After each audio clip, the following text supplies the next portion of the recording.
administration right now who are failing us. She has lied to the people of Georgia. She said just this weekend, it's the worst state in the country in which to live. She's not from here. My inclination is saying, well, look, you don't like it, go back to where you came from. I mean, they're not even hiding it anymore. Did y'all see what Stacey said this weekend?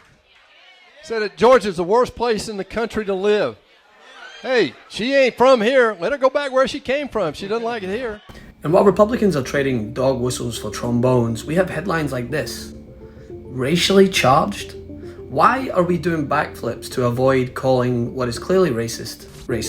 Right now who are failing us. She has lied to the people of Georgia. She said just this weekend, it's the worst state in the country in which to live. She's not from here.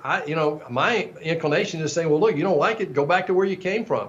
The point here. When she told black farmers, you don't need to be on the farm, and she told black workers in hospitality and all this, you don't need to be, she is demeaning her own race when it comes to that. I am really over this. Van, what's your reaction to that? Well, it's disgusting, and he's demeaning the human race by behaving that way and talking that way. First of all, he's lying. She never told black farmers anything. She said that there should be other jobs besides hospitality and agriculture in Georgia, and she's correct for saying that.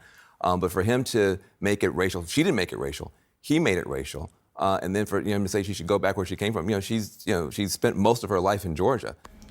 In this country, when white people, and in this example, white conservative Republicans tell people of color, which we have heard said to Ilhan Omar and Alexandria Ocasio-Cortez and now Stacey Abrams, to go back to where they came from, knowing full well that they are Americans. And Stacey Abrams was raised in Mississippi and moved to Georgia, where she spent most of her life. It is 100% racist. There's no sugarcoating it. The only thing she wants is to be president of the United States. She doesn't care about the people in Georgia. That's clear. Hey, she ain't from here. Let her go back where she came from. She doesn't like it here.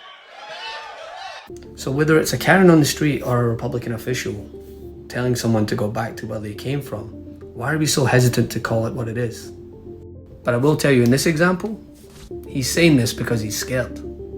He's failing, he's losing, and he's losing for a reason.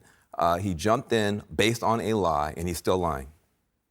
In terms of the Kemp Perdue race, do you know how the former president is feeling or viewing this privately? Is he going to change his endorsement strategy going forward? There is some talk about the idea that he's going to lay off and jumping into a lot of these races. I don't think you're going to see something like this, but this was a pretty unique situation because of how Trump feels about Kemp. He's not happy. He's alternately blaming Perdue and then telling people this race is still winnable.